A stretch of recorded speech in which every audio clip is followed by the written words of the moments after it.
এখন আমরা রাত্রের ডিনার বানাচ্ছি। 10টা বাজছে, বানাবো চাউমিন। জিনিসপত্র কেনাকাটা করে নিয়েছি, তারপর কাটাকুটি করছি। আর চাউমিনটা ওখানে সিদ্ধ করতে বসে খুলে গেল, ওটা আটা দিয়ে ঠিক করতে হবে। চলো আমি একটু কাটাকুটি করে নিই, আর ওখানে চাউমিনটা সিদ্ধ হয়েছে নাকি দেখি। এখন গাজর কাটবো, আলু, পেঁয়াজ, বরবটি আর কাঁচা লঙ্কা পত্র কাটা হয়ে গেছে। আর আমি রান্নাঘরে চলে এসেছি, লাইটের জন্য এরকম লাগছে। এখানে দেখো চাউমিন, আর এটা সোয়াবিন সিদ্ধ করা আছে। এখানে সবজিগুলো ধোয়া হয়ে গেছে। আর এই যে কড়াই বসিয়ে দিয়েছি। এই কড়াইটাতে মশলা ভাজা হচ্ছিলো, এই কড়াইটা আমি এখন নামিয়ে দেবো, ঠান্ডা হয়ে গেছে। আর এই যে এখানে কড়াই বসিয়েছি, কড়াইটা থেকে চাউমিনটা করবো। চলো করি, তারপর আবার ফিরে আসছি। বলো। এই যে আমার ক্যামেরাম্যান চলে এসেছে,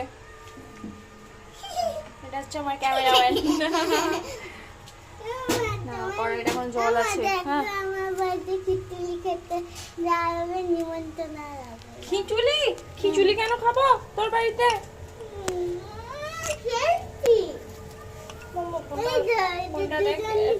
ফোনটা দেখ, রাখা যাচ্ছে না ফোনটা। দেখো তেলটা দেবো এবার।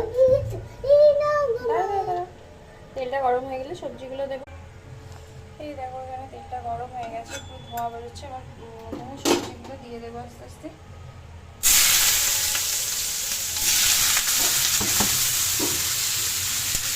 সবজিগুলো সব দেওয়া হয়ে গেছে, এগুলো আমি ভালোভাবে ভাজা করে নেবো।